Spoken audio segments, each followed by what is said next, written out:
Hello viewers, welcome to Bhavani కథల ప్రపంచం. ఈ స్టోరీ మీకు నచ్చినట్లయితే నా ఛానల్ని సబ్స్క్రైబ్ చేసుకుని నన్ను ప్రోత్సహించండి వ్యూవర్స్. అప్డేట్ కింద హైప్ ఆప్షన్ కనిపిస్తే తప్పకుండా నా అప్డేట్కి హైప్ పాయింట్స్ ఇచ్చి నా స్టోరీని ఎంకరేజ్ చేయండి వ్యూవర్స్. సరే, ఇక కథలోకి వెళ్ళిపోదాం. కాల్గల్ విభిన్న ప్రేమ కథ 78వ భాగం. తీర్థ ముఖం గంభీరంగా ఉండడం చూసి ధ్రువ్ నొసలు ముడుస్తూ ఏమైంది అని నార్మల్గా అడిగాడు. నన్ను కిందకు దించు అంది బాధగా తలదించుకొని నిర్లిప్తంగా. ఆమె స్వరంలోని బాధకు ఆమెను దించి ఆమె ముఖాన్ని చేతుల్లోకి తీసుకొని ఇప్పుడు ఈ గది మొత్తం మారిపోయింది అన్నాడు. దాంతో తీర్థ అతని కళ్ళల్లోకి సూటిగా చూస్తూ గది మారలేదు, నువ్వు మారావు. అది కూడా మంచిగా. ఒక మంచి కొడుకుగా, ఒక మంచి అన్నగా, ఒక మంచి బిజినెస్ మ్యాన్గా మారావు. మరి మళ్ళీ పాత పద్ధతులు ఎందుకు? బడిని గుడిని గౌరవించినట్లే పనిచేసే సంస్థను, తిండి పెట్టే వ్యాపారాన్ని దైవంలా చూడాలి. ఇదివరకు చేసింది తప్పని తెలుసుకున్నప్పుడు కొన్ని విషయాలకైనా ఆ తప్పును ఎందుకు పునరావృతం చేయాలి? ఎక్కడ చేయాల్సిన పని అక్కడే చేయాలి. మన బలహీనతల్ని అధిగమించాలి తప్ప అన్నం పెట్టే సంస్థను ఆసరాగా చేసుకోకూడదు. నేను నీ బలహీనతగా మారడం నాకు ఇష్టం లేదు. మనం మంచిగా ఆలోచిస్తే సంస్థ బాగుంటుంది. సంస్థ బాగుంటే మనకి మంచి జరుగుతుంది అంది. ఆమె చెప్పిన విషయాలకు ఆర్తిగా చూస్తూ ఆమె నుదుటిని చుంబించి ఆమెని గుండెల్లో పొదుముకొని ఎందుకు నా జీవితంలోకి ఆలస్యంగా వచ్చావు తీర్థ అని అడిగాడు. దానివల్ల నాకే కదా నష్టం కలిగింది అంది అతన్ని చుట్టుకుంటూ. ఎప్పటికప్పుడు ఏది తప్పు ఏది ఒప్పు అని చెప్తూ నన్ను మార్చి మంచి బాటలో నడిపిస్తున్నావు. నువ్వే లేకపోతే నేను ఇంకా ఎంత చెడిపోయేవాడినో. నువ్వు నా బలహీనత కాదు తీర్థ, నువ్వు నా బలం అన్నాడు బాధగా. నీలో మార్పు మొదలవడానికి నేను నీకు ఎదురయ్యానేమో కానీ నీలో ఉన్న మంచి గుణాలే నీలో మార్పుకి కారణమయ్యాయి అంది. ఐ లవ్ యూ తీర్థ అన్నాడు. లవ్ యూ టూ బంగారం అంది మరింత గట్టిగా చుట్టుకొని. అప్పుడే టేబుల్ మీద ఉన్న ధ్రువ్ ఫోన్ మోగడంతో ఇద్దరూ వేరుపడి ఒకరినొకరు చూసుకొని చిన్నగా నవ్వుకొని ఎవరి పనిలో వాళ్ళు నిమగ్నమయ్యారు. గురునాథ్ దగ్గరకు రాజేష్, చక్రవర్తి వచ్చి ఒరిజినల్ డాక్యుమెంట్స్ ఇచ్చారు. రేపు ఏ విషయం చెప్తాను అన్నాడు గురునాథ్. వీల్లేదు, అప్పు ఇస్తావో లేదో తెలియకుండా నా ఒరిజినల్స్ని నీ దగ్గర వదిలి వెళ్ళలేను. నీ ప్రూఫ్ చెకింగ్కి ఎంత సమయం పట్టినా పర్వాలేదు, నేను వెయిట్ చేస్తాను. ఆ విల్లా నాదిని నమ్మితే నాకు డబ్బు ఇవ్వు, లేదంటే ఒరిజినల్స్ ఇచ్చేస్తే వెళ్ళిపోతాను అన్నాడు చక్రధర్. ఏదో నువ్వే కష్టపడి పైసా పైసా కోడేసి విల్లా కట్టినట్లు ఎంత తాపత్రయపడుతున్నావో అన్నాడు గురునాథ్. అంటే ఏంటి నీ ఉద్దేశం?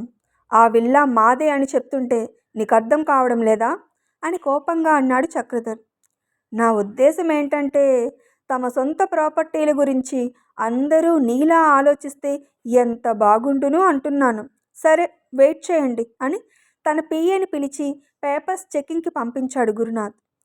2 గంటలు గడిచాక అది మీ ప్రాపర్టీయే అని, అలాగే అవి ఒరిజినల్ పేపర్సే అని నమ్ముతున్నాను చక్రధర్. అలాగే నువ్వు అడిగినంత డబ్బు కూడా ఇస్తాను. అయితే నువ్వు అగ్రిమెంట్ మీద సైన్ చేయాలి అన్నాడు గురునాథ్. ఏం అగ్రిమెంట్ అన్నాడు చక్రధర్. ఇలా లక్షల్లో డబ్బు అప్పు తీసుకునేటప్పుడు అగ్రిమెంట్స్ రాసుకుంటారని నీకు తెలియదా? నువ్వు మళ్ళీ ఎప్పటికల్లా నా డబ్బు నాకు రిటర్న్ చేస్తావో, అలా చేయని పక్షంలో ఈ విల్లా పూర్తిగా నా సొంతం అవుతుందని అగ్రిమెంట్ ప్రిపేర్ చేయించాను. దాని మీద సైన్ చేయి అని పేపర్స్ వాడెదురుగా పెట్టాడు గురునాథ్. ఎప్పటి వరకో ఎందుకు, నా పని సవ్యంగా జరిగితే మరో వారం 10 రోజుల్లో నీ డబ్బు నీకు రిటర్న్ చేసి నా విల్లా పేపర్స్ నేను తీసుకుంటాను అని గర్వంగా చెప్తూ ఆ పేపర్స్ మీద సైన్ చేశాడు చక్రధర్. అది చూసి వంకర నవ్వు నవ్వుతూ సూట్ కేస్ నిండా డబ్బు అందించాడు గురునాథ్. ఆ డబ్బు చూసి రాజేష్, చక్రధర్ల కళ్ళు మెరిసిపోతుండగా గురునాథ్కి థ్యాంక్స్ చెప్పి తమ కారులో బయలుదేరారు. ఇక ఆ ఇంటి పగ్గాలు రావడానికి ఎంతో సమయం లేదు. త్వరలోనే ఆ ఇంట్లో కొన్ని టికెట్స్ పైకి వెళ్ళిపోతాయి. నడిమంత్రపు సిరి చూసుకుని ఎగిరెగిరి పడిన ఆ తీర్థ, దాని మోజులో మనని తక్కువ చేసి మాట్లాడిన ఆ ధ్రువ్ ఫోటోలకు దండపడే రోజు అతి దగ్గరలోనే ఉంది అని అన్నాడు చక్రధర్. అప్పుడే పోలీసులు వాళ్ళ కారుని ఆపారు. ఏమైంది ఇన్స్పెక్టర్, ఎందుకు కారు ఆపారు అని అడిగాడు చక్రధర్. ఈ వెహికల్లో దొంగ నోట్లు సరఫరా అవుతున్నాయని మాకు ఇన్ఫర్మేషన్ వచ్చింది అన్నాడు ఎస్ఐ. వాట్ నాన్ సెన్స్, మా వెహికల్లో దొంగ నోట్లు సరఫరా అవడం ఏంటి? మేమేంటో మా రేంజ్ ఏంటో తెలుసా అని పొగరుగా అడిగాడు చక్రధర్. ఆర్గ్యుమెంట్ ఎందుకు సార్, ఒకసారి చెక్ చేసి మాకు వచ్చిన ఇన్ఫర్మేషన్ కరెక్టో కాదో తెలుసుకొని వెళ్ళిపోతాం. మా డ్యూటీ మమ్మల్ని చేయనివ్వండి అన్నాడు ఎస్ఐ. సరే చేసుకోండి అని కారు దిగాడు చక్రధర్. అతనితో పాటు రాజేష్ కూడా. వెంటనే కానిస్టేబుల్స్ కారంతా చెక్ చేసి అక్కడ ఉన్న సూట్ కేస్ని ఓపెన్ చేయమని అడిగారు. అది నా కొత్త కంపెనీ కోసం బారో తీసుకున్న అమౌంట్ అని చెప్పాడు చక్రధర్. ఏదైనా కానీ చెక్ చేయడం మా డ్యూటీ సార్ అని రెట్టించాడు ఎస్ఐ. సరే అని దాన్ని ఓపెన్ చేశాడు చక్రధర్. అందులో ఉన్న నోట్ల కట్టలు, దాని మీద నెంబర్స్ చెక్ చేసుకొని, సార్ ఇవే ఆ దొంగ నోట్లు అని చెప్పాడు కానిస్టేబుల్ ఎస్ఐతో. ఆ మాట వింటూనే చక్రధర్ కోపంతో ఊగిపోతూ, వాట్ నాన్ సెన్స్, ఇవి దొంగ నోట్లేంటి? మా విల్లా పేపర్స్ తాకట్టు పెట్టి అప్పు తీసుకున్న సొమ్ము అన్నాడు. అయితే మీకు ఈ డబ్బు ఎవరిచ్చారు అని అడిగాడు ఎస్ఐ. వడ్డీలకు అప్పులు ఇచ్చే బిల్డర్ గురునాథ్, కావాలంటే మాతో రండి, అతని నోటుతోనే చెప్పిస్తాను అని చెప్పాడు చక్రధర్. మేం మీతో రావడం కాదు, మీరే మాతో రండి అని ఆ ఇద్దరిని జీప్లో ఎక్కమని చేయి చూపించాడు ఎస్ఐ. నేరం రుజువు కాకుండానే దోషుల్లా చూస్తే ఎలా అని అడిగాడు చక్రధర్. సార్ మా టైం వేస్ట్ చేయకండి. మీరు రాజేంద్ర గారి ఇంటి మనుషులని మీ మాటకు విలువ ఇచ్చి మీరు చెప్పే చోటికి వెళ్ళడానికి ఒప్పుకున్నాం. మరి మీరు కూడా మాకు సహకరించాలి కదా అన్నాడు ఎస్ఐ. దాంతో ఇక చేసేది లేక పోలీస్ జీప్లో ఎక్కి గురునాథ్ ఉండే ఆఫీస్ అడ్రస్ చెప్పాడు చక్రధర్. ఏంటి చక్రధర్ ఇలా వచ్చావు, కూడా పోలీసులు ఉన్నారేంటి అని అమాయకంగా అడిగాడు గురునాథ్. దొంగ నోట్లు అంటగట్టి మళ్ళీ తిరిగి పరామర్శిస్తున్నావా? నీ డబ్బు నువ్వు తీసుకొని నా విల్లా ఒరిజినల్ పేపర్స్ నాకు ఇచ్చేయి అన్నాడు చక్రధర్ కోపంగా. ఏం విల్లా, ఏం పేపర్స్ అని అయోమయంగా అడిగాడు గురునాథ్. దాంతో చక్రధర్, రాజేష్ ఇద్దరూ అదిరిపడ్డారు. చక్రధర్ తొందరగా తేరుకొని, ఏం విల్లా అని అంటావేంటి? కోట్లు విలువ చేసే ఆస్తి కాగితాలు నీ దగ్గర అట్టి పెట్టుకొని కోటి విలువ చేసే దొంగ నోట్లు నా ముఖాన కొట్టావు కదా అన్నాడు. దాంతో ఎస్ఐ, మీరుండండి చక్రధర్ గారు అని అతన్ని ఆపి గురునాథ్ వైపు చూస్తూ, వీళ్ళేదో ప్రాపర్టీ మీ దగ్గర తాకట్టు పెట్టి డబ్బు అప్పు తీసుకున్నారట, అది నిజమేనా? ఇవి దొంగ నోట్లు, వీటిని మీరే ఇచ్చారు కాబట్టి మీరు దొంగ నోట్ల వ్యాపారం చేస్తున్నారా అని అడిగాడు. నేనేమీ దొంగ నోట్ల వ్యాపారం చేయడం లేదు ఎస్ఐ గారు, కావాలంటే నా ఆఫీస్ అంతా చెక్ చేసుకోండి. ఇక వీళ్ళు అప్పు కావాలని నా దగ్గరకు రావడం వరకు నిజమే, కానీ వీళ్ళు ఏ ఆస్తి కాగితాలు నాకు ఇవ్వలేదు. వీళ్ళ పేరున ఏ ఆస్తి లేనప్పుడు నేనెలా ₹1,00,00,000 అప్పిస్తాను చెప్పండి అన్నాడు గురునాథ్. చక్రధర్ గురునాథ్ మాటలు విని మోసం అని అరిచి, ఏంటి గురునాథ్ మాటలు మారుస్తున్నావు? మేం ఏ ఆస్తి కాగితాలు నీకు ఇవ్వలేదా? గంట క్రితమే మా విల్లా పేపర్స్ నీ దగ్గర పెట్టుకొని మాకు డబ్బు ఇచ్చావు కదా అన్నాడు. నేను వీళ్ళకు అప్పు ఇవ్వలేదు ఎస్ఐ గారు అన్నాడు గురునాథ్ ఖరాఖండిగా. ద్రోహి, మోసం చేసి నా ఆస్తిని కాజేసి దొంగ నోట్లు నాకు అంటగట్టి ఏం తెలియదని నటిస్తున్నావా?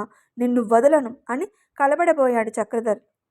దాంతో పోలీసులు చక్రధర్ని అదుపు చేసి, దొరికిపోయాక ఇంకా ఎందుకు బుకాయిస్తారు చక్రధర్ గారు? దొంగ నోట్ల సరఫరా కేసు మీద మీ ఇద్దరిని అరెస్ట్ చేస్తున్నాం, మర్యాదగా పోలీస్ స్టేషన్కి పదండి అన్నాడు ఎస్ఐ. అప్పటి వరకు ఈజీ చైర్లో గురునాథ్ పక్కన అటు తిరిగి కూర్చున్న ధ్రువ్ ఒక్కసారిగా ఇటు తిరిగాడు. ధ్రువ్ని అక్కడ చూసి చక్రధర్ అదిరిపడుతూ, అల్లుడు నువ్వేంటిక్కడ అని అడిగాడు. నా సంగతి పక్కన పెట్టు మామా, ఆ రోజు ఆస్తి గురించి ఇంట్లో గొడవ జరిగిన దగ్గర నుండి మాయమై ఎక్కడికి వెళ్ళిపోయారో అని అనుకుంటున్నాను. ఇలా దొంగ నోట్ల వ్యాపారం చేస్తున్నారా మీరిద్దరూ? హౌ బ్యాడ్ అని సాగదీశాడు ధ్రువ్. మేమేం దొంగ నోట్ల వ్యాపారం చేయడం లేదు ధ్రువ్, ఇదిగో ఈ గురునాథే మమ్మల్ని మోసం చేసి ఈ కేసులో ఇరికించాడు. ఎస్ఐ గారు, ఈ డబ్బు వీడే ఇచ్చాడు, మాకే పాపం తెలియదు. వీడిని అరెస్ట్ చేసి మా విల్లా పేపర్స్ మాకిప్పించండి. నువ్వైనా చెప్పల్లుడు అన్నాడు చక్రధర్. మీరేం చెప్పాలని అనుకున్నా కోర్టులో చెప్పుకోండి, ఇప్పుడైతే స్టేషన్కి పదండి అన్నాడు ఎస్ఐ. అప్పుడే ధ్రువ్ గురునాథ్ వైపు చూస్తూ, గురునాథ్ గారు, ఈ సిటీలో ఏ సైటు కొనుక్కోవాలన్నా అమ్ముకోవాలన్నా మీ పేరే ఎక్కువగా వినపడుతుంది. అందుకే నాకు కూడా ఒక పని చేసి పెట్టండి. బంజారా హిల్స్ దగ్గర అత్యంత శోభాయమానంగా అన్ని హంగులతో ఉన్న డూప్లెక్స్ విల్లా అమ్మేయాలని అనుకుంటున్నాను. మంచివాళ్ళు ఎవరైనా ఉంటే చెప్పండి. అది నా ప్రాపర్టీయే, నా డబ్బుతో కట్టిన నా ఆస్తి. మీకు అనుమానంగా ఉంటే ఈ పేపర్స్ చూడండి అని కొన్ని డాక్యుమెంట్స్ ఇచ్చాడు ధ్రువ్. ఇంకా అక్కడే ఉన్న చక్రధర్ బంజారా హిల్స్ విల్లా అనగానే ఆ పేపర్స్ లాక్కొని చూసి, మోసం, ఇది నా విల్లా, నేను ఇష్టంగా కట్టించుకున్న నా విల్లా అన్నాడు. నీ విల్లా ఏంటి మామా, అది నా ఆస్తి. కావాలంటే చూడు, ఈ విల్లాను, దానితో పాటు మీ ఇద్దరి పేరున ఉన్న ప్రతి ఆస్తిని నాకు గిఫ్ట్గా ఇస్తున్నట్లు స్వయంగా నువ్వే సైన్ చేసి ఇచ్చావు అని ఇంత క్రితం సైన్ చేసిన డాక్యుమెంట్స్ చూపించాడు ధ్రువ్. దాంతో చక్రధర్ ముఖం ఎరుపు రంగులోకి మారుతుండగా, అంతా మోసం, ఇప్పుడు నాకంతా అర్థమైంది. నువ్వు ఈ గురునాథ్ని అడ్డం పెట్టుకొని నా విల్లాతో పాటు నా ఆస్తులన్నీ కొట్టేశావు కదా అన్నాడు చక్రధర్ కోపంగా. దాంతో ధ్రువ్ గట్టిగా నవ్వి, ఇప్పటికి అర్థమయ్యిందా మామా? అయినా నీ ఆస్తులా? చెమటోడ్చి కష్టపడి ఆస్తులు కూడేశావా ఏంటి? ఎవడి కష్టార్జితం ఎవరు ఎంజాయ్ చేస్తారు మామా? అందుకే నా డబ్బుతో నువ్వు కట్టించిన విల్లా ఇప్పుడు తిరిగి తిరిగి నా దగ్గరకే వచ్చింది. కాదు, వచ్చేలా చేశాను. ఇదే కాదు, మీ బ్యాంక్ ఖాతాలో ఉన్న చివరి పైసాతో సహా అంతా నా స్వాధీనంలో ఉంది అన్నాడు ధ్రువ్. ఆ మాటలకు చక్రధర్ ఉక్రోషంగా చూస్తుంటే ధ్రువ్ కూడా అతని వైపు కోపంగా చూస్తూ, మిమ్మల్ని ఆఫీస్ నుంచి గెంటించానని దేవుని రెచ్చగొట్టి ఆస్తిలో వాటా అడిగేలా చేసి వాడు హాస్పిటల్ పాలవడానికి కారణమయ్యిందే కాకుండా తాతయ్య ఆస్తిని తీర్థ పేర రాశారని, తీర్థను పనిలో పనిగా నన్ను కూడా పైకి పంపించాలని ప్లాన్ చేస్తే నేను తెలుసుకోలేనని అనుకున్నావా మామా? మత్తులో ఉన్నప్పుడే మీరేం చేస్తున్నారో తెలుసుకుంటున్న నేను ఆ మత్తు పూర్తిగా వదిలిపోయాక, నాకు నేనుగా వదిలించుకున్నాక మీ మీద కాన్సన్ట్రేషన్ చేయకుండా ఉంటానంటారా అని అడిగాడు. దానికి చక్రధర్ దగ్గర సమాధానం లేదు. దాంతో ఉరుముతున్నట్లుగా చూస్తున్నాడు తప్ప జవాబు ఇవ్వలేదు. సరే, ఇక మీ సమయం ముగిసింది. మీ టాలెంట్కి ఏ ప్లేస్ కరెక్టో అక్కడికే వెళ్ళండి అన్నాడు ధ్రువ్. ధ్రువ్ బాబు, మీరు మాట్లాడుకోండి, నాకు ఒక సైట్ అమ్మే పని ఉంది అని వెళ్ళిపోయాడు గురునాథ్. మోసం చేసి తప్పుడు కేసులో ఇరికించాడు. మరి నేను లోపల ఉంటే వీళ్ళ అంత చూసేది ఎలా అని చక్రధర్ అనుకొని లేని భయం నటిస్తూ, మా తప్పు తెలుసుకున్నాం అల్లుడు, మమ్మల్ని క్షమించి ఈ కేసు నుండి తప్పించు. ఇక మీదట బుద్ధిగా ఉంటాం. ఎలాగూ పిచ్చి వేషాలు వేయడానికి మా దగ్గర డబ్బు కూడా లేదు కదా అని బ్రతిమలాడాడు చక్రధర్. అతనితో పాటు రాజేష్ కూడా. సరే, ఇదే మీకు లాస్ట్ ఛాన్స్. మరోసారి తోక జాడిస్తే జైలుకి కాదు, తిన్నగా పైకి పంపిస్తాను అని వార్నింగ్ ఇచ్చి ఎస్ఐ వైపు చూసి ఏదో సైగ చేశాడు ధ్రువ్.